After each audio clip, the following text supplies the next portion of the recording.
Yes, says Sukamala-Radhe Mataji. I'll just wait to see if it's coming properly on my Facebook page. And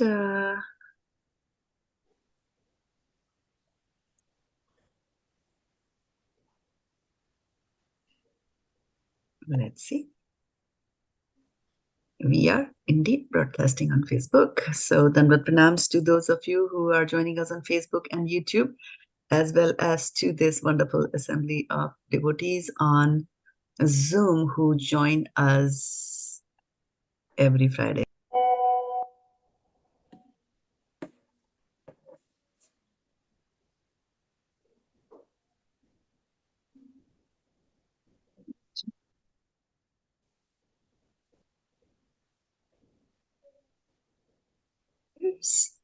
Om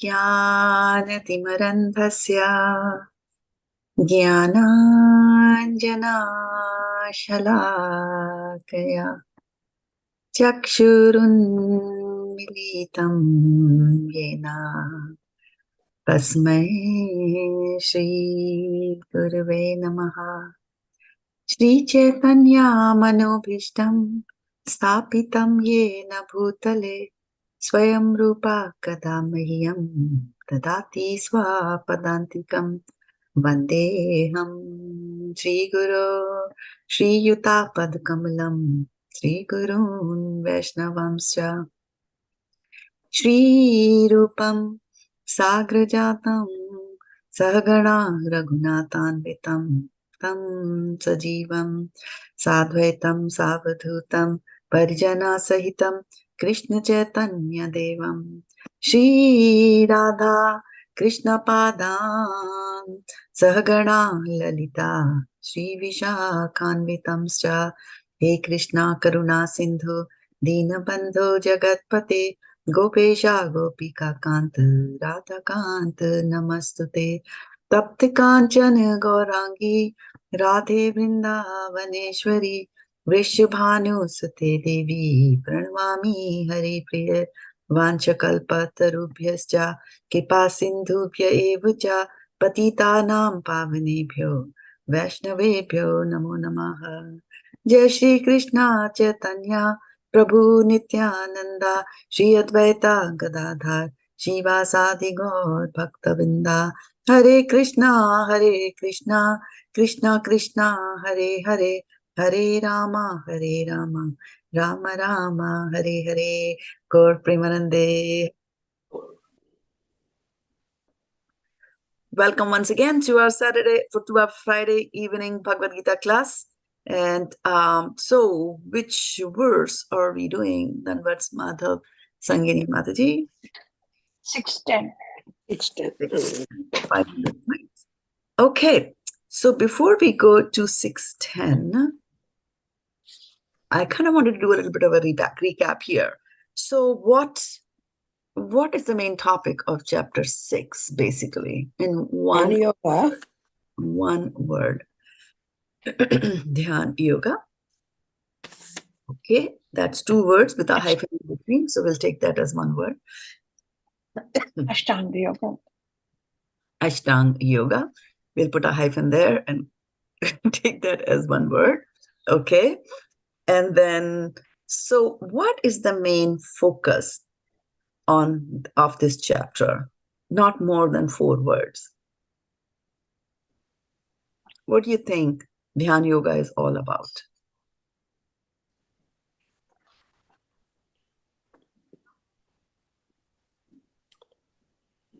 It's about putting your focus or concentration. Putting your focus or concentration. Should always engage his body, mind. 4-word limit. Always engage body, mind. It's incomplete. Where? Engage where? Relationship with the Supreme. Right? So precise will be engage everything in Krishna, right? Everything. Yeah. So you stay in that. Yeah. Thank you, Mother Sangini and Nevali Mataji for that. Okay. So let's go back and do a quick recap, because the more we do the recap, the more the knowledge is etched in our mind. And one of the things, I was an educator here in USA when I first joined. And one of the things was about adult education. Right? How do you teach adults? How do you teach kids? We can ask Sukumal Radhe-Mataji, she'll tell you. Not kids, but small, the non-adults actually. How do non-adults do, right? And then how adults learn. Others will learn by example. Others will learn a particular concept by applying it to the real life or by seeing it applied to their real life, right? And so even after they see that, and kids will learn by rote, right? The 2-year-old child goes, or 3-year-old child goes to the school, and when the child comes back from school, now he's reciting the ABCD. Has no clue about what is the alphabet, but they just memorize. The teacher said A, B, C, D, E, F, G, singing, so they will also learn it, right? If they ask you what it is, you don't know, right? And so I remember my younger sister, when she started going to school, she's much younger than I am, so I was like the elder sister, taking care of her. So I would always inquire on her studies and what did you learn and things like that. So in the school, what they used to do was in the morning before you start the class, there would be a prayer to the teacher in English, and then followed by, they would say, "Good morning, teacher," and then the teacher would say, "Sit down," because they would be standing and praying, and that was the routine. So, you know, they used to pray. It was a convent school, so that was the father's prayer, right? So I said, "Okay, have you learned the prayer?" She said, "Yes." I said, "What is that prayer?" So she's going, you know, this, right? And then in the end, she says, "Good morning, teacher." So that's what kids do. They just learn by rote without applying their minds to it, right? But when it comes to teaching to adults, adults will learn if you have a term of reference from their life to say, okay, this is how, you know, and then analogies, and, you know, you explain it to them. Now, once the adults understand that, right? Once the adults understand a particular concept or anything, right, that has been taught to them, they forget. How what do you think is the speed of forgetting? How fast do we forget? At this age, we forget. I forget. So Komal Radhe-Mataji, you're speaking on mute, so. We forget very fast, Mataji, because what you taught us last week also, we have to rack our brains to figure out what did we learn last week. So that's how fast we forget. That's why the recap always helps. Right. I forget faster than that. Yeah.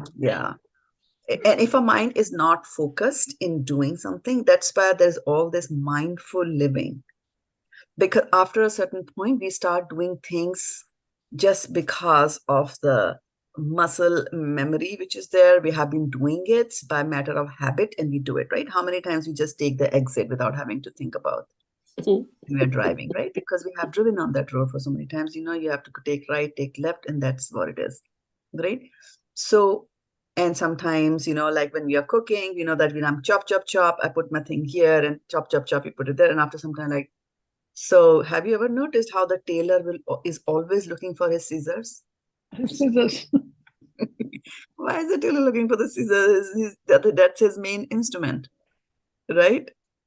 Because we are always looking for our phones. Then we tell someone, can you call my phone? Because we don't know where we put it, even though we can't do without it. Right. A phone to ourselves is as essential as a pair of scissors is for the tailor, right? So why do they when cooking, we forget the salt also. We forget the salt also. Although whether we put it or not. Is the essential thing, right? And so many times, like you find women standing in the kitchen looking at the dish on the fire and like, what are you doing? I'm just trying to remember whether I put the salt or not. And it's a dicey thing because you can't put it again because it'll become twice. You can't go without it also because then you'll be serving tasteless food to the lordships, right? So you do that. So why is it, right? Why is it that it goes? That is because when we do our actions not mindfully. Sometimes we go to the fridge, and why I went there, but I had to go back to the place again to remember that. Yes. Yeah. So that is about, how forgetful, how quickly we can forget. And that is because we do not connect our mind to the activity that we are doing in a conscious way. Subconsciously, we are doing it, right? Cycling, bicycling, right? In the beginning, when you're learning it, you're very conscious. After that, you start doing it subconsciously, right? So, and that's whole thing about mindful living is that when you're doing something, so mindful living just says that, I'm picking up this spoon and I'm putting it here. I'm picking up this pair of scissors and I'm putting on this table. So when you apply your mind to that, you will remember that, right? So the rate at which human beings forget is at the end of a week. If you learn something on Monday, then by the time it's weekend, only 17% of that is retained, right? So 17% is like, which chapter are we doing? 6? What verse are we doing? 10?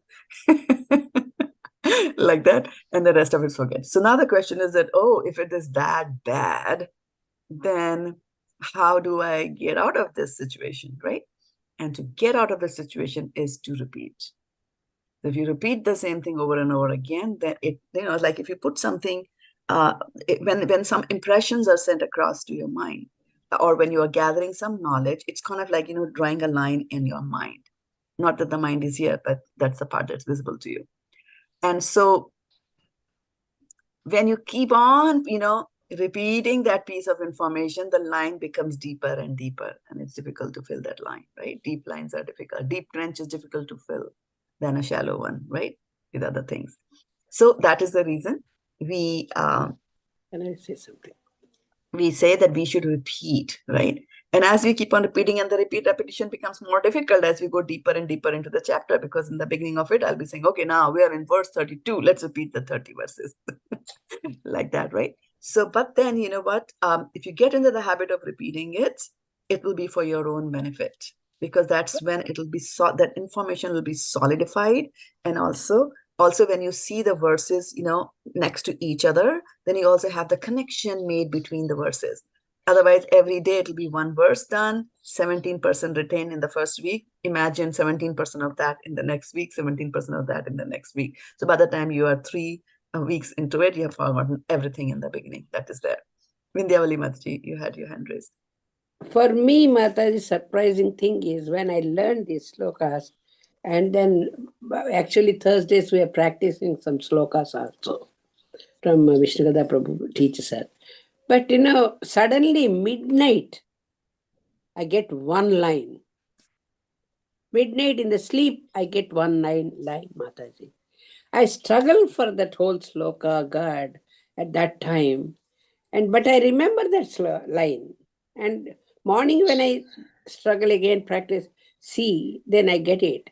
But midnight, these slokas, something or other. And then from there, again, I will go to Brahma Samhita. There I remember one sloka. So this is what happening in my mind. What is that? Why? Chanchalam hi mana Kṛṣṇa pramati balvadriham tasyaham vigraham manye vayuri vasudushkaram. That is what the mind is. You're focusing on a verse in Srimad Bhagavatam, the mind wants to go to Brahma Samhita. And then this whole chapter is about this. This whole chapter is about controlling the mind. Right? At this age, how can we control, Mataji? Leave it to Kṛṣṇa, pray to Kṛṣṇa. And the control will come from habit. The Chanchalam Mana Kṛṣṇa, right after that, when Arjun expresses and says that, how am I going to do this, Kṛṣṇa? No, in the very next verse.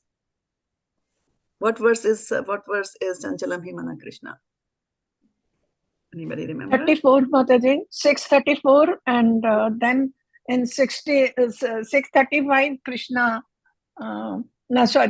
tells him, Asanchayam Mahabaho, Manodur Nigraham Chalam, Abhyasena tu Kaunteya, Vairagyena cha Grihiyate. Right. So see, so what are the keywords there? Abhyasena. Abhyasena. Practice. Right? So this verse is talking about, this chapter is talking about practicing, right? In one way. There are many ways in which you can practice. how to make chapatis, for example, right? Somebody can practice how to make chapatis by taking a rolling pin in the hand and then rolling it, right? Other one might say, I want to use a roti maker to make chapatis. I want to learn how to operate that machine. Somebody else might want to use a tortilla press to make chapatis. They want to learn how to do that, right? So there are different ways in how you practice to achieve a certain goal. And so this chapter is telling you Dhyana Yoga. Yoga means to connect with God. And Dhyana Yoga means that how by practicing meditation can you connect yourself with God? One way of doing it, right? So in the beginning of this chapter, so let's go to chapter number 6, and I'm going to start sharing my screen here with you momentarily. Okay. Share the screen, chapter 6. Can you see my screen, please? Yeah. Yes. Okay. So let's see what Kṛṣṇa has been telling Arjun here, right? And then even before that, I just wanted to go a little bit backwards. Now, what are we doing? We are connecting it with the previous chapter, the 18 chapters of Bhagavad Gita, and they are all connected. So here, actually, this was talking about action in Kṛṣṇa consciousness, right? And somewhere later in the chapter, if I remember that correctly, 5:21. yeah, hold on for 1 second. Yeah, right here. In text 27 and 28, Kṛṣṇa is telling him, he's giving a little bit of a hint of what we are talking now in chapter 6, right? He's saying shutting down all external sense objects, keeping the eyes and vision concentrated between the two eyebrows, suspending the inward and outward breaths within the nostrils, right? Pranayama, and thus controlling the mind, senses, and intelligence. The transcendentalist aiming at liberation becomes free from desire, fear, and anger. One who's always in this state is suddenly liberated, right? So he's giving a hint of that. And come chapter 6, now he's going to delve deeper into this, right? So chapter 5, he gives a hint of Dhyana Yoga there.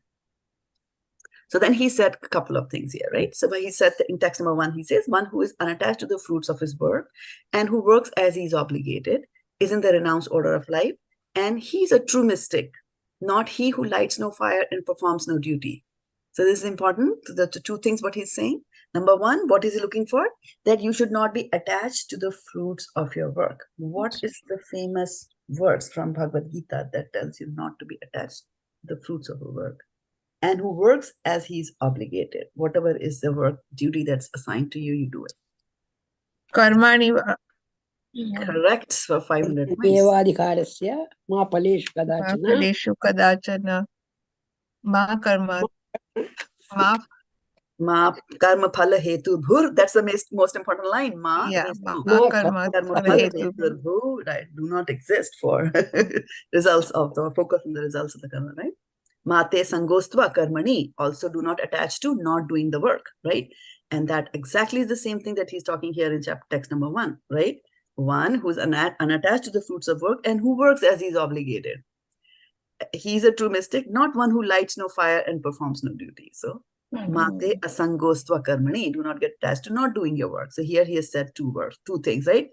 Do your work as you are obligated to do, and do not be attached to the results of the work. Those are the 2 key points, right? From text number 1. Okay. Now, so he has said, okay, you are going to do that, and he's a mystic. Right now, he just, bringing in God into the picture. In the first one, in the first text, there's no mention of doing anything with God. I can do my work and not be attached to the results. I can do my duty very carefully and nicely without having God in my life. Or I can attempt to do that. Or I can think I can do that, right? But in text number 2, he's saying, what is called renunciation, you should know to be the same as yoga or linking oneself with the Supreme. So renounced, I'm like, renounced everything, renounced the results of my actions. If I'm renounced, then he's saying that it is the same as yoga or linking one to the Supreme. For one can never become a yogi unless he renounces the desire for sense gratification, right? So he's saying that in the first verse, we're talking about how you can be renounced, but again, he's saying that you won't be able to do that unless you link yourself with the Supreme God, right? Because when you link yourself to the Supreme God, right? What does it mean, linking yourself with the Supreme God? What do you think that means? I'm linked to Kṛṣṇa. Oh, I'm Kṛṣṇa conscious. What does that mean? We're all Kṛṣṇa conscious, right? So what is the meaning of linking oneself to Kṛṣṇa? Having sambandha gyan with Kṛṣṇa. And so Okay, having knowledge about sambandha Kṛṣṇa. jnana. Okay. So what do you do after you get that gyan? And practice. Practice. Yes, correct, right? So what do you practice? After I tell you and you agree that Kṛṣṇa is the Supreme Personality of Godhead, right? And he created you and that you are his part and parcel. After that, what do you do? Have faith in your words and the Shastra's words. Do. Action. Do the devotional service and practice. Correct. Yeah. Brahma bhuta prasannātmā na shochati na Prati kanti. na kanti. Sama sarveshu bhuteshu. All that. What is the last word? Mat bhaktir labhate param. He starts doing the bhakti, right? So that is bhakti is the ultimate, right? So Kṛṣṇa is cautioning you that, okay, hey buddy, this is just the beginning of Kali Yuga. I'm talking about Dhyan Yoga, which will be an impossibility for all of you, which he says. Panchalami mana Kṛṣṇa, soon after, right? 30 verses later, he's got 32 verses later, he's going to complain.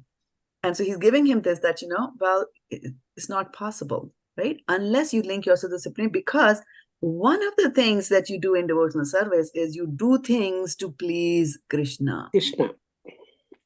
From ātmānam prīti, from trying to do our own sense gratification, you connect yourself with Kṛṣṇa by way of wanting to satisfy Kṛṣṇa's senses.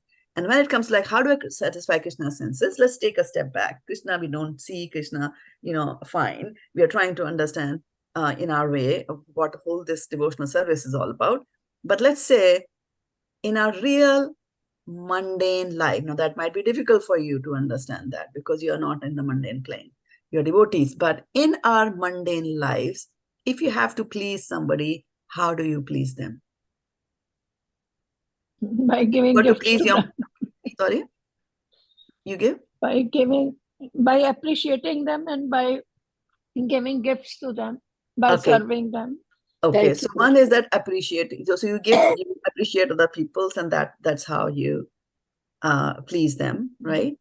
Second is that you are giving gifts to them, right? Okay.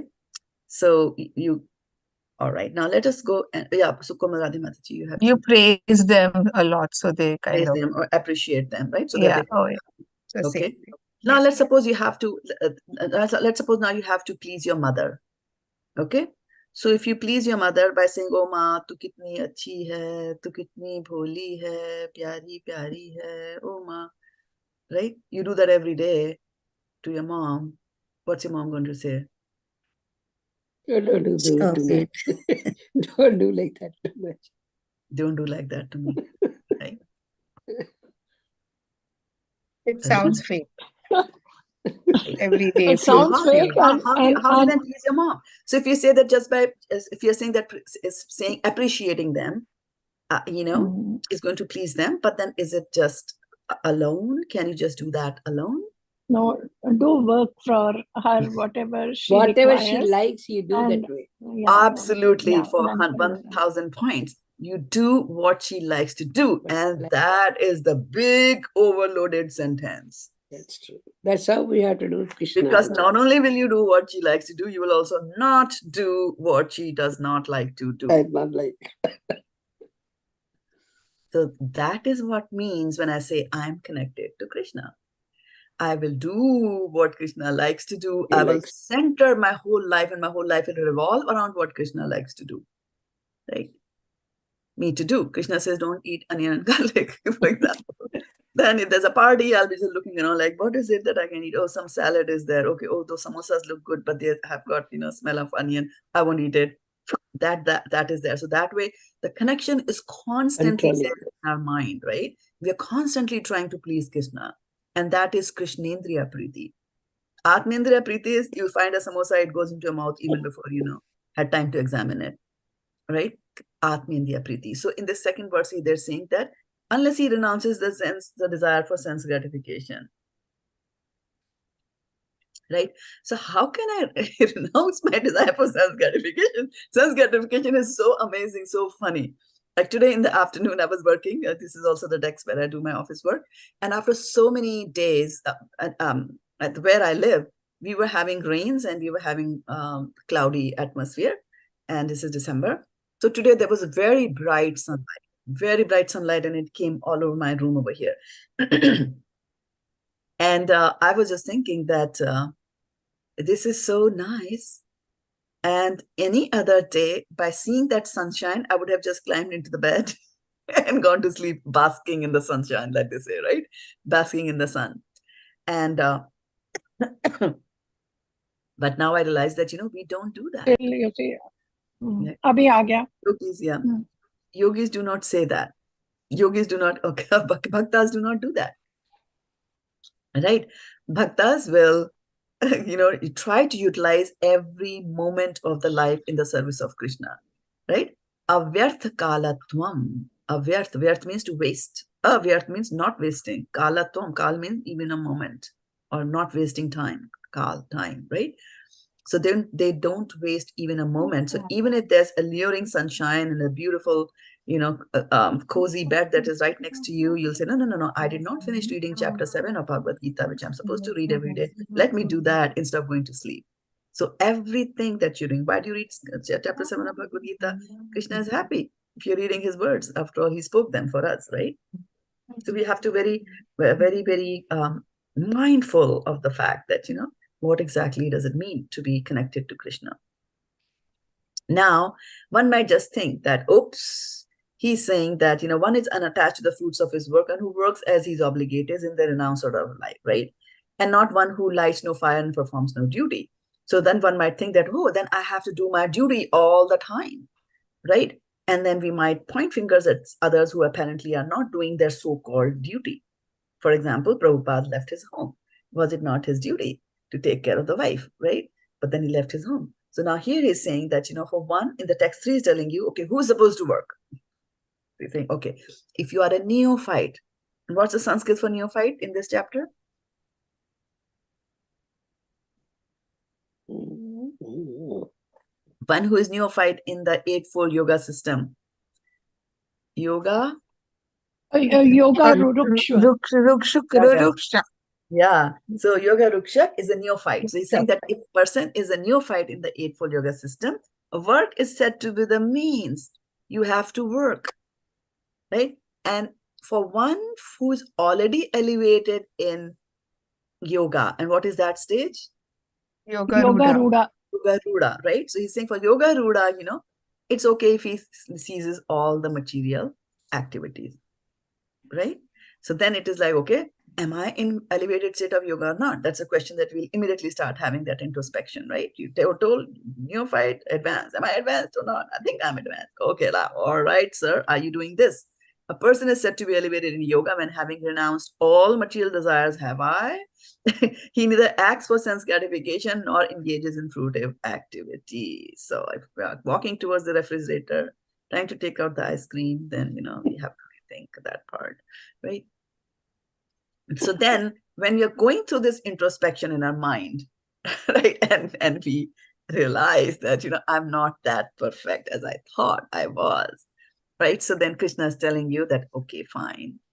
I know that I am living in your heart. I know what's going on in your mind right now. So he's then saying, for one who has conquered the mind is the best of the friends. But for one who has failed to do so, his mind will remain the greatest enemy. So he's telling us the reason why we are in the situation, whatever situation that we are in right now, right?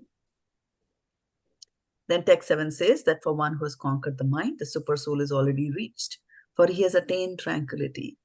To such a man, happiness and distress, heat and cold, honor and dishonor are all the same, right? So basically in 3 verses from this onwards, we are talking about various things, right? But this is a person in higher stage of yoga, right? Not a neophyte, higher stage. So what has happened is that happiness and distress, Heat and cold, honor and dishonor, all the same. Can you believe that? So he's saying that for such a man, happiness and distress, heat and cold, honor and dishonor are all the same. Very, very high level, right? And then, so situation, this is the advanced devotee. How does the advanced devotee react to situations around him or her? Right? How does he react to the situation? Whether it's heat or whether it's cold, to me, it's all the same. Right? Now, it doesn't mean necessarily that heat and cold are just the same to that person, that even if it's very cold and in the cold weather of New York, oh, I'm a yogi, I will walk without any sweaters and without any coat or any cap, etc. like that. Yes, there are mystic yogis who have got that kind of a power to do that, but that's not what the aim is. That I conquer and I'm able to fly and I'm able to walk over water and not those kind of things we are talking about here, right? When we are talking about then heat and cold is same to me, what that means is that even if it is freezing cold outside, if I have to do my book distribution, I will go out. Even if it is 90 degrees Fahrenheit temperature outside, I will still go out and do book distribution for Kṛṣṇa. So you see, so these changes or climatical changes or weather changes do not impact me from doing my duty towards Kṛṣṇa, right? So when Prabhupada was here, when Prabhupada was in Vrindavan, what was Prabhupada wearing? Just a dhoti. You could see the janeu or the sacred thread, because he was not wearing anything on the top part of the body. Why? It's so hot, right? But when he comes to, and you see him on the morning walks in the cold weather here in America, you see him wearing a full coat, he has got a muffler, he's got a hat, right? So it's not that he is, well, how come Prabhupada is not affected by cold? What we are saying is, despite all that, he did his morning walk. Despite all that, he taught the people there. Despite the fact that weather in America is not as temperate as in India, he still came here to preach, right? So when you have reached that higher level of, controlling the mind, then it's the mind that is telling you, hey, it is cold outside. Don't you think so? You'll get cold. You won't enjoy it. What if there is a rain? So mind is constantly telling you all these kinds of things. And if you have controlled that, you'll say, all right, buddy, but I'm still going out. It's raining, but I'm still going to drive to the temple, like that. Okay. So that's text number 7, is talking about things outside, right? Text number 8, a person is said to be established in self-realization and is called a yogi when he is fully satisfied by virtue of acquired knowledge and realization. Such a person is situated in transcendence and is self-controlled. He sees everything, whether it be pebbles, stones, or gold, as the same, right? So now what is happening is that this person, the advanced yogi, now we are talking about how does he react to the material things around him.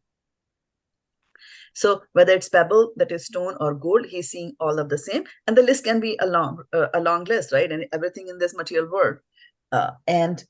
For example, a glass of water, he'll say, okay, there's no difference between a glass of water or a pebble or a stone or a gold, by way of me wanting to acquire it, right? I won't have any strong desire to acquire gold or even to acquire stone for myself, for my own enjoyment, right? But it doesn't mean that I don't know the difference between pebble, stones, and gold. I do know the difference between them. And for example, if I have to throw something at somebody, I might throw a glass of water on them and not a piece of gold, right? Or a stone, because that's going to hurt them, right? If you're trying to, sometimes cats come and they are fighting. So normally people do is throw a little water on them. So you will do that. You won't throw a stone on them, right? So you do distinguish between the various pieces of matter. But here what we're saying is, by way of possessing these kinds of items, I see everything to be the same. It is all material. However, when you connect it to God, the story becomes different, right? Then you do make a difference between stone and gold, right? When you're using it in the service of the Lord. Right? Then last time what we read was that a person is considered still further advanced. So now they're talking about gradations, right? Gradations. So one is like, okay, I don't care whether you abuse me or not. I don't care whether you say praise me in public or not, or you abuse me in public or not. I don't care about that. Why? Because you know what? I've got $3 million in my bank account. What do you have?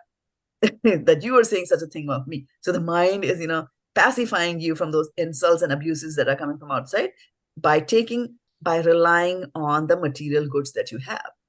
What do I care about that person who said that to me? He's, sometimes you see when you're walking on the street, somebody very poor might use abusive language on you, right? And you're like, he's like, worse than a dog. What does he know?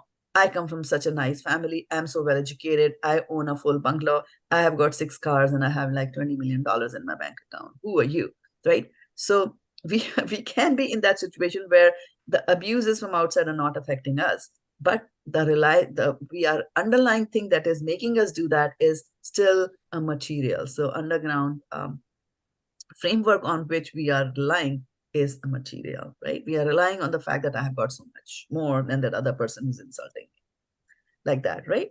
So there are gradations. So the first person can do that. The second person at the next higher level is with material things around. Okay, it's all material.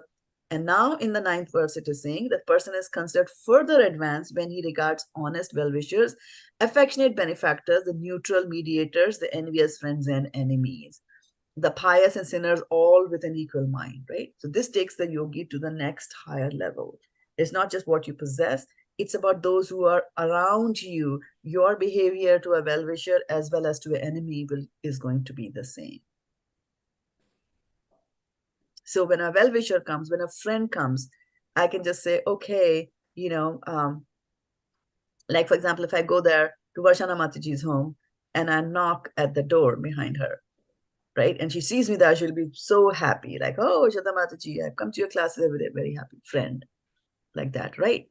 But if an enemy comes and knocks at her door, then the same welcome is to be given, even to an enemy, right? So we are treating them all with an equal mind, right? From our mind, we will not distinguish between them. We will analyze in our minds that, okay, this particular person is envious to me. I can see an element of envy, and that is why their behavior is like that. And the poor thing is being troubled by his or her own mind. That is why their behavior is like that to me. And also that this person is same as me in the sense that we both are children of Kṛṣṇa. So it's a very elevated and a higher level of thinking that we have, right?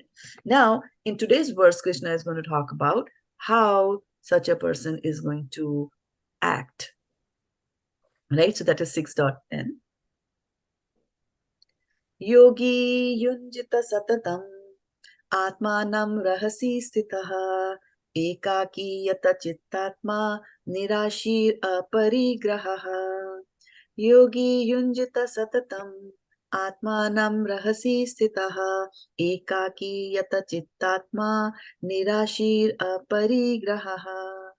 Yogī yuñjīta satatam, ātmānaṁ rahasi sthitaḥ, ekākī yata-cittātmā, nirāśīr aparigrahaḥ. So what does it mean?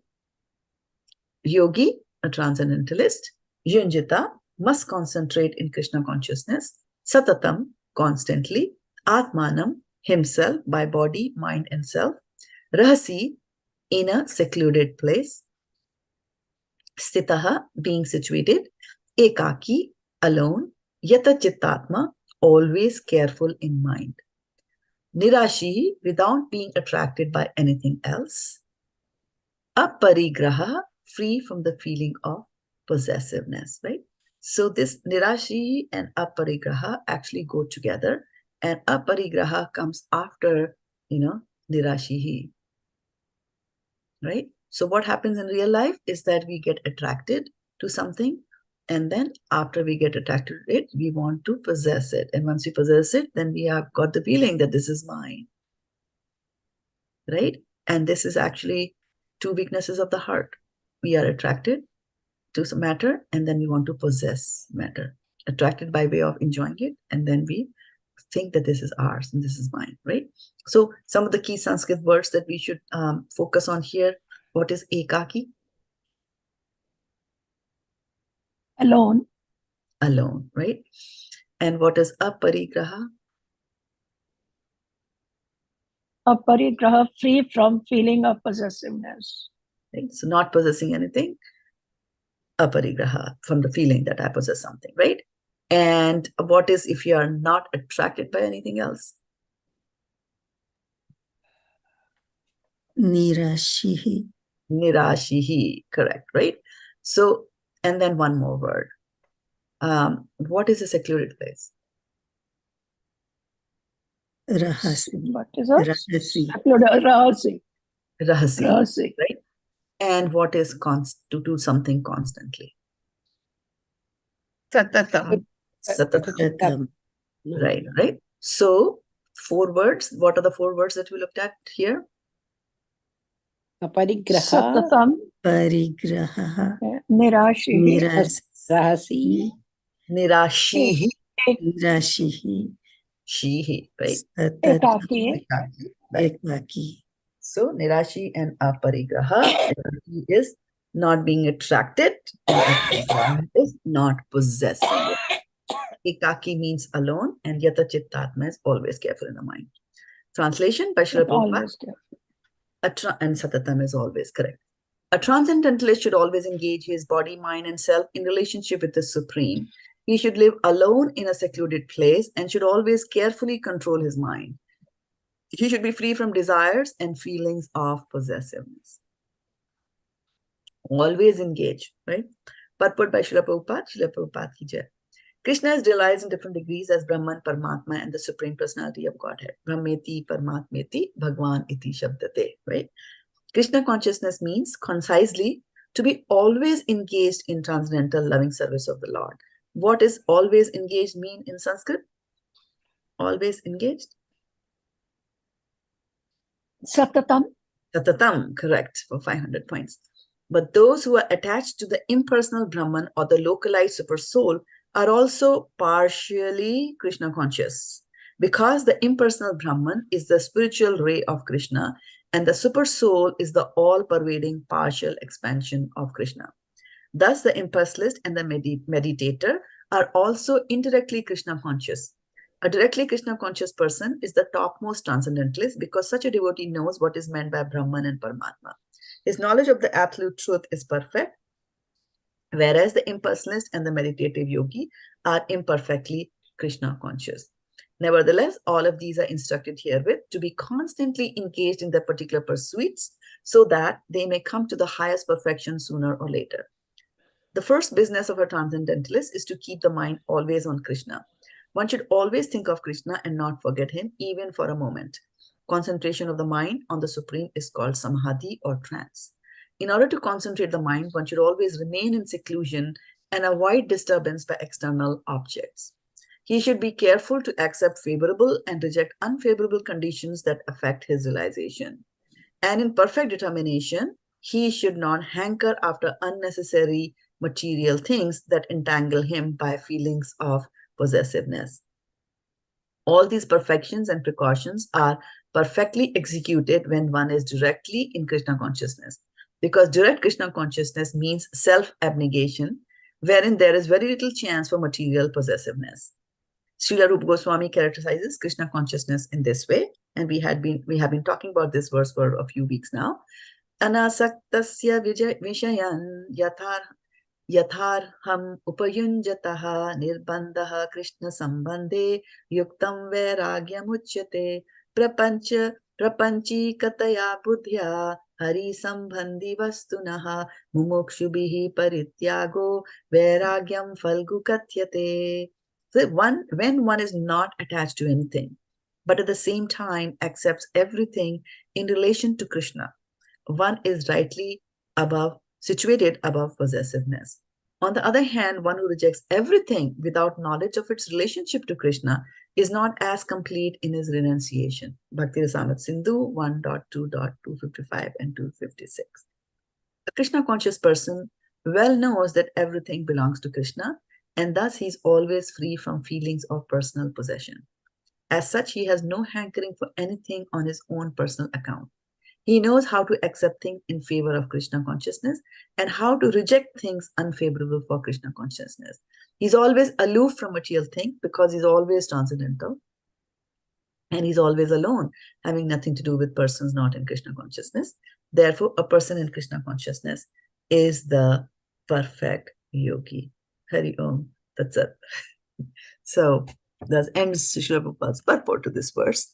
And what do you think about what Prabhupada said.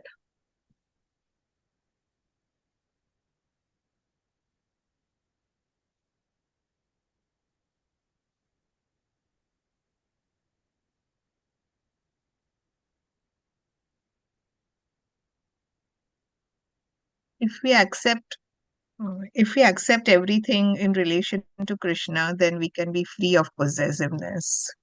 Hmm. And also remember that everything belongs to Krishna. Then our personal possessiveness will go away. Hare Krishna. Hare What Krishna. stood out for me in this class was when you said a person is indifferent to heat and cold. And so it really made sense to me, because all this time, I don't think so I really understood this part, that it doesn't mean you don't feel cold or you don't feel hot, but you still go out and do your duty. Yeah, yeah. Thank you. Like a woman does, right? Whether it is hot or whether it is cold, she cooks in the kitchen, right? So one might think, well, she's cooking in the kitchen in the winter, that might be very good for her, so she does it. But she has to wash the vegetables in cold water, so that's not good. All this time I was thinking, how could one be indifferent to cold and heat when you really feel the cold? I didn't know that's what it meant. I didn't know what in being indifferent meant. Yes, because we are in this material body. And so there are rules of material nature, right? When the temperature goes down, you will shiver. If the temperature goes too down, you will die. If the temperature goes too high, you will die. Like that, right? So, yeah. Right. So here, basically what they were saying you should live alone in a secluded place. Right. So that's that's a very interesting thing. So what does seclusion mean and what does alone mean, actually, right? So there's a very famous story. I couldn't find it on the internet, so I just remember pieces of it, so I'll try to narrate it. So this is the story of a person who's trying to do get into samadhi. And so he's gone to the jungles and he's sitting in his place. He's put his, the kusha grass, and he's put the deer skin on top of it, and he's wearing whatever he needs to wear, white clothes and all that, and he's meditating, right? And then he does not know that the place that he chose to meditate was also a place where two lovers used to come and meet, right? A little away from where he was sitting. And so he's sitting here, he's meditating on the Lord. And then this woman who comes to meet the man, she gets late that day. So she's late, so she's running because she knows that the lover is waiting for me over there. So she's running. And in that running and her focus on trying to meet the man, she doesn't see the yogi there. So she jumps over him to go meet the lover. So when she jumps over, the top sound comes in, the yogi opens his eyes, sees the woman running, and then calls her back, scolds her, and says that, did you not see that a yogi was meditating here? How dare you do that? And you are a low woman and this and that, right? And the woman then turns to him and then says that, I was focusing on the man that I'm going to meet. And in that focus, I forgot to see everything around me. He's the best one. And you are focusing on Lord. With your eyes closed and you still seeing everything around you. That's good. It's really good. It's that difficult to control the mind. So what does it mean to be alone, right? For us, especially in this Kali Yuga. So again, I was thinking about, when I was growing up, there was this line which had an impact on me. It was a romantic line, as all teenagers will listen to romantic poem. But and I always think that, everything that happens to you in your life, every words that you hear in life are meant for a particular purpose. Krishna does. There's nothing unpurposeful in this life, right? So even if you heard certain things, good or bad, you will dwell on them a little later in life, and then you'll see the connection with Krishna and connection to devotional service, right? So this is this man who loves a woman, right? And the woman does not know anything about that. That he has got, some silent lovers like that. So he has this attraction for women. And so she's a singer. She sings. And every day in the evening, all the men come to listen to her singing, right? So he also goes. He also goes, and he's sitting there. And the woman is oblivious to this man and to his affections or his feelings and whatever, right? So the poetry goes like, and I'll translate that for Vidyavali Mataji's benefit and for benefit of those who are watching us on Facebook and YouTube. He says, Fasle aise bhi honge. Fasle means distances. Distance between two people, right? Like it's like, hey, oh, Sukamal Radhe Mataji, I'm so close to her. What does it mean I'm so close to her? She's on Zoom, far away, right? Or Vindhyavali or Varshana, they are in East Coast, right? Like that, or maybe somewhere in India, like that. So I'm so close, right? So there's distance, concept of a distance, right? So he's saying Fasale means this. Fasale aise bhi honge, which means that the distances will be like that. Fasale aise bhi honge, ye kabhi socha na tha. That I had never thought that the distances will become like this. Like distances could be like this. Like what? Samne mere wo baitha. So saying that person is sitting right in front of me. Yeah. Or wo mera na tha. Wo And mera that na person tha. is not mine. And so this is like loaded with Gita teaching, all the romantic poetry, right? And was sung like Fasile, Fasile. So romantic poetry was sung, right? And then so the distances can be like that. The distances can be like that you are in a crowd and you are sitting with that person, but there is no connection. There is a connection from this man's mind. His mind is connecting him to this lady with the thoughts of possession, which we talked about today, right? You have to be free from possession. Now he's saying, "Wo mera na tha. That person was not mine." What does it mean? You possess a person? Oh, most of the spouses think they possess their spouse, don't we? Why are you doing it like that? You should be doing it like this. I like it this way. You should do it. Why? Because we think we possess. So, but the good thing to carry away from here is not the agony of this man who is even, in a crowd, and even if the woman is not reacting or reciprocating with him, he's having all this churn going on in his mind, right? We have to look at it from the perspective of the woman who's there also singing in the crowd, right? That you could be in a crowd of men who are all admiring you, but you're not attracted to any one of those, right? That is our mood of Kṛṣṇa in Kṛṣṇa consciousness, right? It's not recommended for us that we go and we sit in a secluded place. Like we go to the Himalayas. Our bodies are not geared like that these days in Kali Yuga to go and sit, everybody can go and do that, or go and sit in the forest, or go and sit in a lonely place. You'll be robbed, right, and killed, probably. And that's the end to your practice, right? So what we can still, so Prabhupada in the purport explains very clearly, right? What did he say about being alone? Do we remember?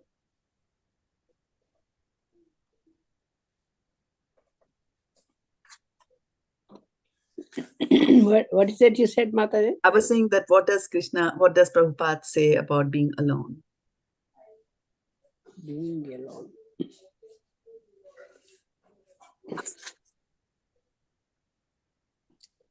You never felt that he's alone. He's with Kṛṣṇa all the time. No. We are talking about this verse. Focus on this verse. Oh, this verse. What is he saying about that? Yeah. Oh, okay.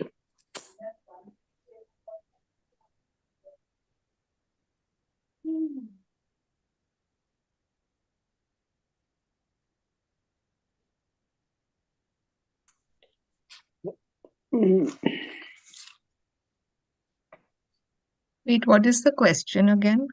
My question is that, this verse talks about ekākī, right? What is the meaning of ekākī? In solitude. in solitude, right? Yeah. So how can we be in solitude? He is always aloof from the material things, you know. Is that right, Mataji? He's aloof from material things, and then yes, Material things and unfavorable to Krishna conscious things, you know. So he's not, you know, he's aloof from material things because he's always transcendental. And he knows that, right? And he's always alone. And having nothing to do with persons not in Krishna consciousness. Yeah. So for us, when we are talking in this context, we are not talking about aloof from, like staying away from people. Actually, if we preach, so we go bang in the middle of things, right? Vaisheshika Prabhu will go into a bar to distribute a book, talk about being aloof, right? So the aloofness that is coming here is the aloofness in our own mind. Otherwise, you can go to a solitary place. You can go to a solitary place, but when you go to a solitary place, you are carrying your mind with you. Yeah. Right? So you can be anywhere, but you can always engage the mind, body, and the self in like Krishna consciousness all the time. Correct. Yeah. So Prabhupada in his lectures defines alone. He has a very different meaning. He says alone means not to live with people who are not Krishna conscious. Okay. Alone means not to live with people who are not Krishna conscious, right? Now, you could now say, oh my goodness, how is that possible? My spouse is not Krishna conscious, or at least I think my spouse is not Krishna conscious, and my children are not Krishna conscious. What do I do, right? So then you also have to delve a little deeper into living, right? When people live together, they pick up each other's habits, right? But alone could mean that you are living in the same family, right? People with different bends of spirituality, but you're not going to pick up their habits. It's like almost being there, but being aloof from everything. Exactly. Actually, exactly. Like just as how a lotus leaf is in the water, but is untouched by the water. Similarly, so that exactly is a known. And you will see in psychology classes, etc., you'll see that people have, introverts and all that. They get, even in a crowd, they feel very alone. Sometimes you feel like that. Oh, I went to that party and I felt so alone. Yeah. You go to a materialistic party, how alone do you feel? Yeah. Right. And you look at them, and that is okay for you to feel alone. And that is the real alone. In this Kali Yuga, you're not going to get those facilities of being able to go and climb on the Himalayas and sit with kusha grass and nothing to worry about your medicals or anything like that, right? So alone basically means that you are you're not going to live with people who are not Krishna consciousness, not to abide and not to become one with them, right?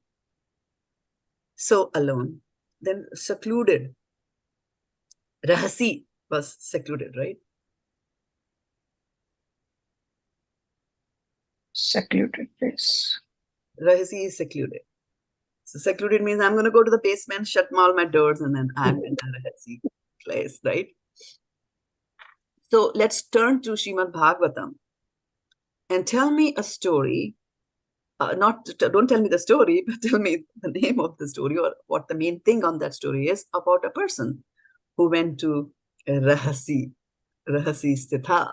He went to a secluded. Vishwamitra, good. And what was he doing? He was meditating. He was meditating, right? And Menaka came. Menaka came. Okay. So then there was problem. Okay. Any other stories from there? Dhruva went to the forest and Madhuvan. he meditated. Yeah. Madhuvan. Yeah. Okay. Good. Any other stories?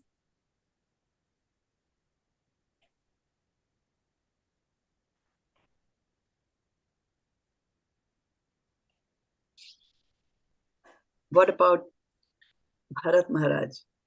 Yes, Mataji. Dear. Right? He went to a secluded place, right? And then Subaru Muni, right? He actually went 10,000 feet below the sea. How much more rahasi can get secluded, right? So Prabhupada again in his lectures gives, and we know the results for most of them, right? So Prabhupada, Dhruva is an exception. He was blessed by his spiritual master. He was instructed by his spiritual master. And Dhruva's story is a story from Satyuga. Right, when all this is happening, but the others are also there. But the Bhagavatam is going to tell you different stories to tell how different results happen and depending on the happenstances, right? So although Maharaj Bharat went to a secluded place where nobody was there, but somebody came there, right? Who was it? Deer. The deer. Yeah. Right? And then out of his compassion and all that, then he goes down there, right? So he was not secluded. Clearly, we can say even physically he was not secluded because the deer was always there with him. Right? Now, then what happens when he thinks about the deer at the time of his death? What happens? Yam He yam becomes a vapi deer smaran in the becomes a deer, next life. right? Yam yam vapi smaran bhavam tajyatyante klariram. So he becomes a deer. And then because he was so advanced in devotional service, he was at the bhava stage actually of the 9 stages of devotional service, in the bhava stage, almost very close to prema. And so fall downs can happen at that stage also. So he then he remembers all that. He remembers his mistake. So when he gets the body of a deer, what does he do? He does not drink the milk of his mother. He refuses to associate with deers. And then he dies, right? Because we've read in the verse today that it's not that if you are aloof from heat and cold, heat and dust, hunger, and etc., that it won't affect your body. It will affect your body if you don't take precautions, right? So he gave up his body in purpose because in the body of a deer, you can't perform devotional service to the extent that you can in a human body. So he leaves that body and then he takes birth as Jad Bharat. Jad Bharat, right? Jad Bharat, right? And what is the first thing that he does? So in a Jad Bharat, he's living in a family. He's got brothers, right? And he behaves as if he's a fool. And his brothers torture him and all that kind of stuff. So he's in the middle of all this. And why does he behave like a fool? Because he doesn't want to have anything to do with those around him. So although he was surrounded by people, but he was still alone inside and he was still secluded. He had that power. He had that level of engagement in Kṛṣṇa consciousness from his previous births, that even though he was placed in a situation like that, he was still aloof. Who else, can you tell me, was aloof, who had heard Kṛṣṇa Katha when he was in the womb of his mother? And all those... Parikshit Maharaj. Let me finish my question. Let me finish my question. So who heard... Parikshit didn't hear anything. Prahlad. Yeah, there you go. Still won't listen to my question. We'll give the answer. So although he heard everything in the womb of his mother, although being situated in a very negative situation, right, did maintain his aloofness. Okay. So what about us? How can I feel secluded? And I always say this thing about the kids which are in ISKCON of Silicon Valley, that the ISKCON Silicon Valley kids live in a bubble. The world is very bad outside, right? But they are in a bubble, right? So what is a secluded place? A secluded place is a place where people talk about God. According to Prabhupada, he says, a secluded place is a place where people just talk about God. Because then you're secluded from Maya, right, Kṛṣṇa? Yeah. And Maya are opposite, right?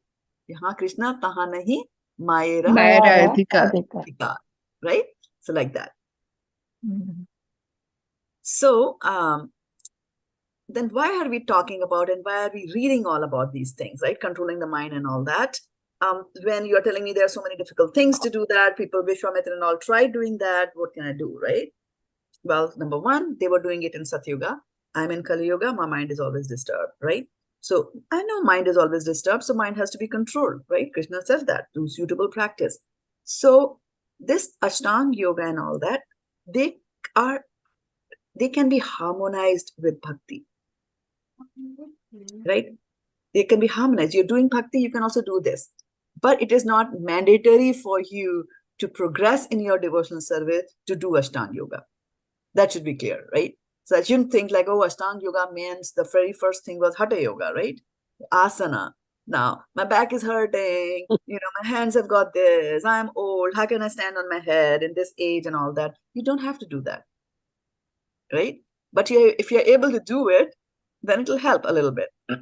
If your body is not allowing you to do that, then it's not mandatory. So it can live in harmony with bhakti, but it's not a mandatory and a necessary thing for bhakti. So keep that in mind as we are going there, right?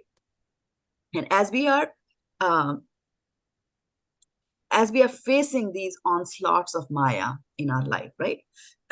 Maya comes and, catches our attention and gives us grief and this and that, right? So how do I, I'm afraid of Maya also, right? And so how do I get over that? So I remember, or you all would also remember that those of us who are from India, that there are stray dogs, right, on the street. And they will bark like nobody's business, right? So somebody you're walking, and then so sometimes they will go after a kid. It is scared, right? So as a child, I was very scared of the dogs. I still am. So I was scared of the dogs. So what used to happen was that I used to go out with my sister. Both of us had the chore of going and buying the vegetables, because in those days you bought vegetables 2 times a day, fresh. In the morning for the morning food and the evening for the evening food. It was not like you buy bulk and then put it in the refrigerator. Some is frozen and some is this and that. No, fresh morning and evening. So we had the chore to go to the shop and buy and come back. So I was small and there would be dogs on the way.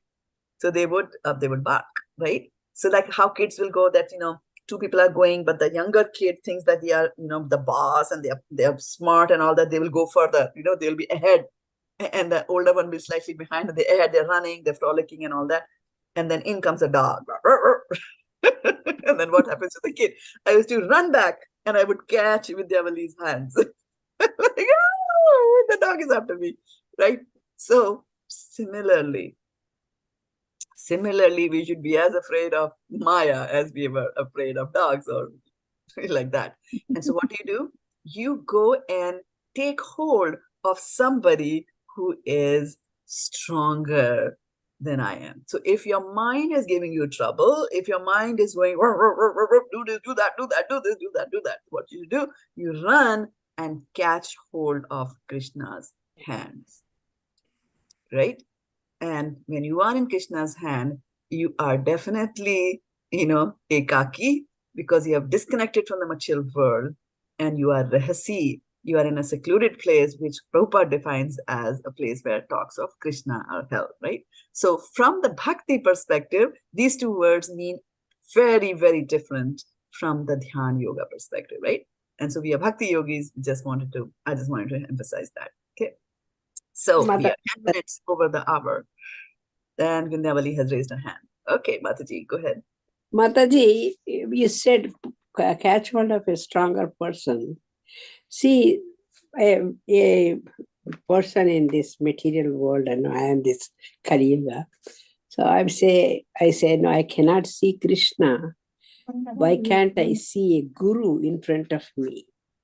I can see him, and he can tell me what I actually go for that. And first, he will teach me, like I am listening Bhagavatam, Bhagavad Gita, like that.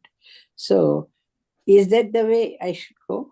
Absolutely. Tadvidi paripatena pariprashnena sevaya upadeshanti te jnanam jnanina tattadarshana. So when I say you connect to Krishna, that doesn't mean, I said, what is Krishna consciousness? Krishna consciousness is a place.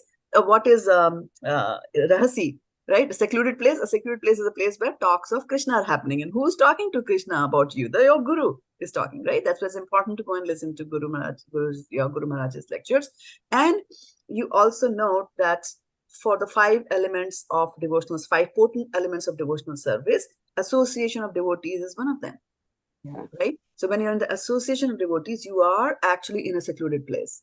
So that's the interesting thing. But the mindset, the thing, that the vision that you need to have is, what exactly am I secluding myself from? By going to the association of devotees, I'm secluding myself from Miss Maya. I don't want to be in her lap. That's right, like that. Yeah. So the way devotee looks at these 2 words is very, very different in this Kali Yuga. Okay. So I'm going to stop here now, and if there are any questions, we can... Mataji, what is it you are saying? Yoga Ruksh. What is that? I couldn't get it. I will give it as a homework for you all to look at the first few verses from chapter 6 of Bhagavad Gita. Come back and tell me what the word is. I know Yoga Ruda, I heard. What is it? Yoga Ruksha. Aruruksha. Yoga Aruruksha. Give her the verse. Give her the verse. Are you? Verse 3, I think. Aruruksha. Are you? It's... Thanks, Mataji.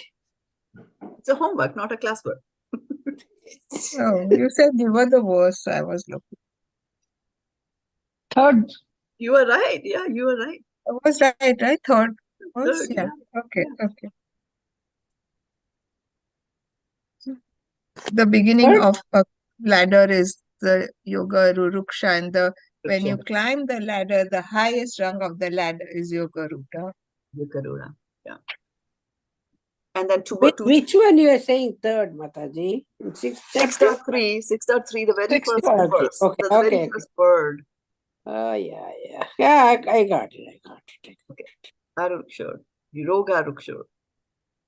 To yoga. Yoga Aruruksha means beginning. Aruruksha means beginning. And Arur means to climb. Rudha. Yeah. Arur means to climb. Like I've been giving this example. Ashvaruda means to climb a horse. Yoga Ruda means to climb the ladder of yoga. So you are started, right? And up there. Yeah. And Arukshur is you're just approaching that. So Yoga Arukshur will be one who's approaching yoga. You could be approaching anything. Like that. You say, now our plane is approaching New Delhi and we land. So the plane is, So can I ask Mataji one more thing? Yeah. Arud means climbing. Climb. What is that coming down? Don't talk about climbing down. Vijay, no? Patan. Because in Patita, falling down. Patita. Patita. Matsamo nasti papa. Because in music they say Arohanam. Avarohanam. Yeah. That's why I asked you. Okay. We don't want to go that route of falling down. We don't even speak that word. Yeah. Climbing itself is getting hard for me. So whatever little I climb, I don't want to come down. Thank you very much, Mataji. Thank you. Thank you so much. More comments and comments or Thank questions, you. then I'll take the leave. We'll meet again Kṛṣṇa Sunday. Sevaya. Yeah, I wanted to also mention that I might have to change the timing for the class on Sunday. I'm trying to find some slots to meet, and I might have to give up that slot. If that happens, I will know and I'll inform on the chat, and we'll find out. I'm not attending the Sunday class though. Yeah, that's fine. I'm talking about the others who attend. And those who are listening on Facebook also, right? They might attend. So for those, I'm just letting you know that there could be a change.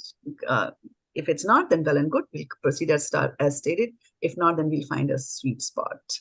But I am getting the sloka, I am responding that. I know. Yes, that's good. Panchakalpatarubhyascha Kripa sindhubhayeva cha patitanam pavanebhyo Vaishnavebhyo namo namaha Gaur Premanande Hari Bol. Thank you for the best class ever. Thank you so much, Mataji. Always. Okay, Hare Krishna. Hare Krishna, everyone.